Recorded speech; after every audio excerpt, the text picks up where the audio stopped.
تو سوال یہ پیدا ہوتا ہے کہ موجودہ انسان جن ایجادات کو، جس صنعتی انقلاب کو، جس ٹیکنالوجی کو اپنے لیے مسیحا سمجھتے ہیں، کیا یہ واقعتاً مسیحا ہے؟ کیا یہ واقعتاً آسائشیں، سہولتیں اور آسانیاں ہیں؟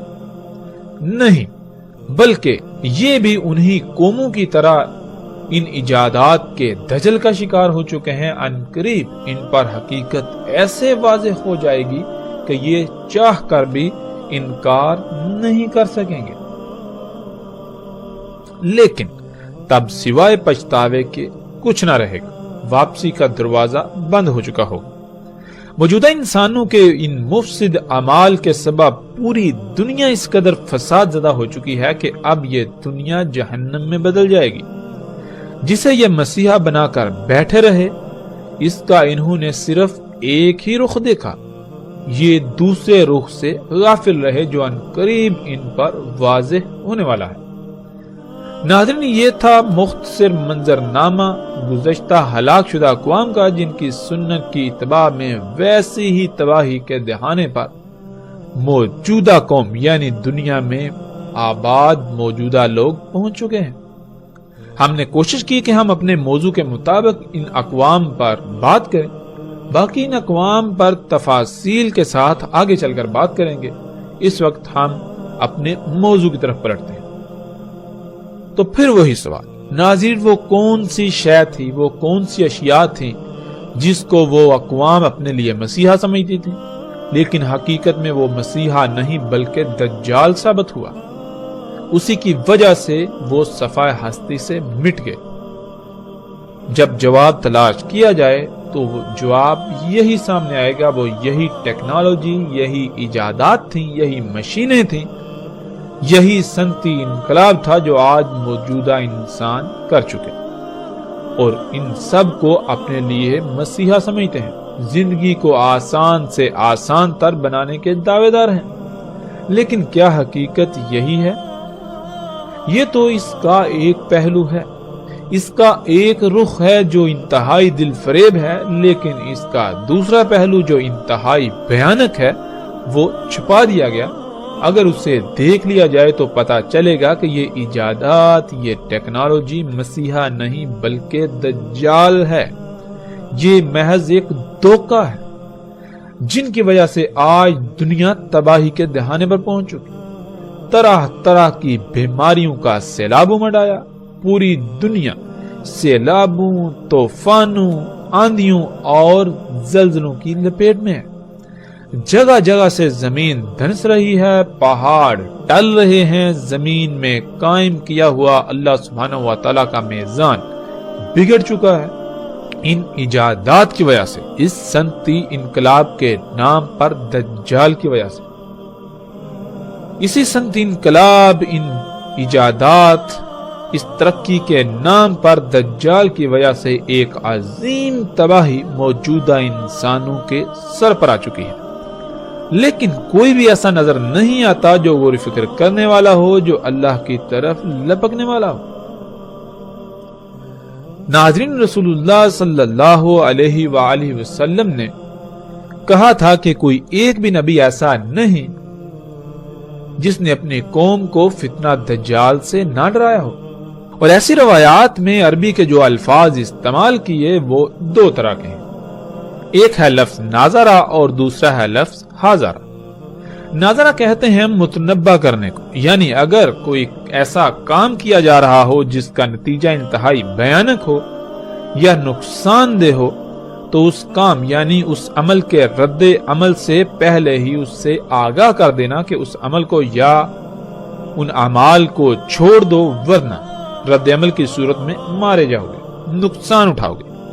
تو جتنے بھی نبی آئے انہوں نے دجال سے متنبہ کیا،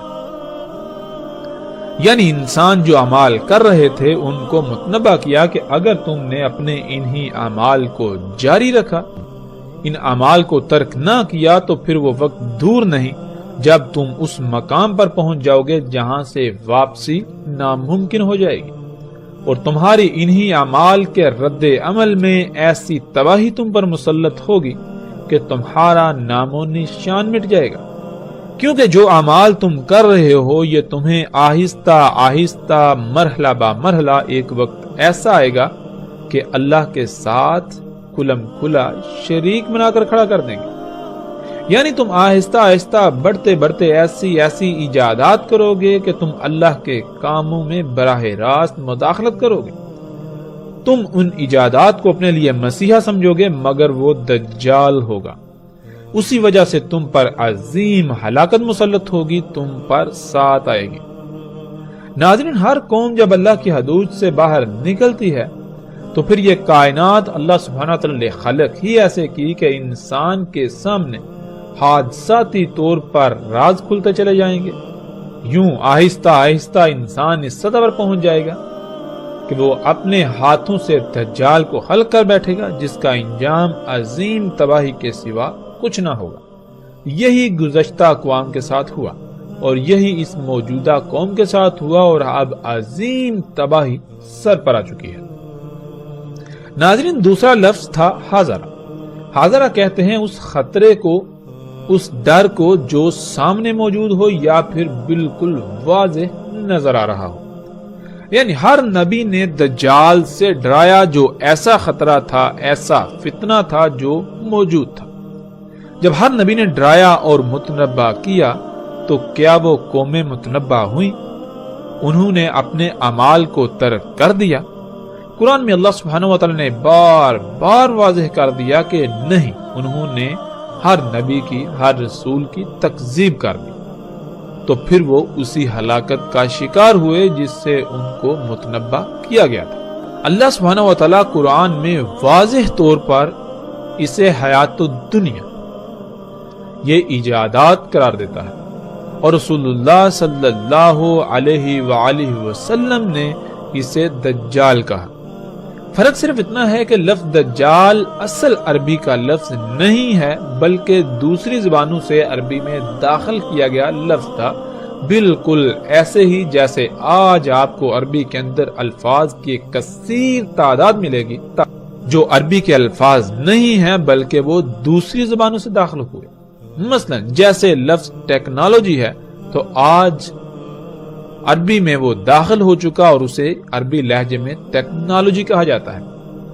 جیسے ہی تھوڑا وقت گزرے تو آئندہ آنے والی نسلیں یہ ماننے کو تیار ہی نہیں ہوں گی کہ یہ لفظ ٹیکنالوجی عربی کا لفظ نہیں ہے بلکہ ان کے لیے یہ لفظ عربی کا ہی کہلائے گا اور انہیں نظر آئے گا. بالکل اسی طرح اس وقت لفظ دجال جو کہ اصل عربی کا لفظ نہیں ہے، یہ کسی دوسری زبان کا لفظ تھا جو اس وقت عام استعمال ہوتا تھا. اور قرآن میں اللہ سبحانہ وتعالی نے لفظ غرور استعمال کیا جو کہ خالص اصل عربی کا لفظ ہے، لیکن اس وقت اس کا استعمال عام نہیں تھا بلکہ اسی طرح جیسے قرآن میں لفظ الانفال آیا، جب یہ لفظ عربوں کے سامنے آیا تو اس لفظ سے ہی واقف نہ تھے. تو سوال کر دیا کہ یہ انفال کیا ہے، تو صرف لفظ انفال کی وضاحت کے لیے پوری سورت انفال نازل ہوئی. ناظرین، بالکل اسی طرح اس وقت عربوں میں لفظ غرور استعمال نہیں ہوتا تھا بلکہ لفظ غرور کی بجائے لفظ دجال عام استعمال ہوتا تھا. یعنی لفظ غرور کے متبادل کے طور پر لفظ دجال کا استعمال اس وقت عام تھا. دجال لفظ چونکہ اصل عربی کا لفظ نہیں اور قرآن اللہ سبحانہ وتعالی نے عربی میں نازل کیا تو اسی وجہ سے رسول اللہ صلی اللہ علیہ وآلہ وسلم نے اس وقت کے لوگوں کو سمجھانے کے لیے جو اس وقت لفظ عام استعمال ہوتا تھا، جو سب کی سمجھ میں آنے والا تھا، اسے استعمال کیا. یوں لفظ غرور اور لفظ دجال دونوں ایک ہی معنی رکھتے ہیں. اللہ سبحانہ وتعالی نے اسے قرآن میں حیات الدنیا قرار دیا جیسا کہ آپ اس آیت میں دیکھ سکتے ہیں. اللہ سبحانہ وتعالی کہتے ہیں وَمَا الْحَيَاةُ الدُّنْيَا إِلَّا مَتَاعُ الْغُرُورِ، اور نہیں ہے دنیا کی حیات مگر دھوکے کا ساز و سامان. یعنی یہ جو کچھ بھی اس وقت دنیا میں تمہیں نظر آ رہا ہے یا جو کچھ تم بنا چکے ہو یہ محض ایک دھوکہ ہے. اور اللہ سبحانہ وتعالی نے قرآن میں بار بار کہا، اس پر زور دیا کہ کہیں اس دجل کا، اس دھوکے کا شکار نہ ہو جانا. یہ دنیاوی مال و متاع، یہ جو کچھ بھی ہے، یہ محض دھوکہ ہے، تو جو بھی اس کے دھوکے کا شکار ہوگا تو وہ دنیا اور آخرت میں ہلاکت کا شکار ہو جائے گا۔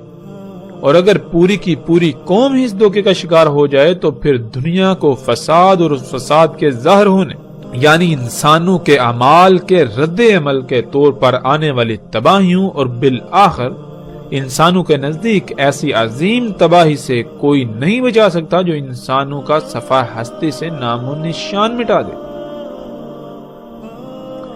ناظرین، الحمدللہ ہم نے قرآن سے یہ جان لیا کہ وہ کون سی شے تھی جس سے تمام کے تمام نبیوں نے متنبع کیا۔ وہ یہی ٹیکنالوجی تھی، یہی ایجادات تھی، یہی دنیاوی مال و متاع تھا، اور انہی ایجادات کے سبب آنے والی عظیم تباہی سے متنبع کیا۔ تو پھر یہ کیسے ممکن ہو سکتا ہے کہ دجال اس کے علاوہ کچھ اور ہو؟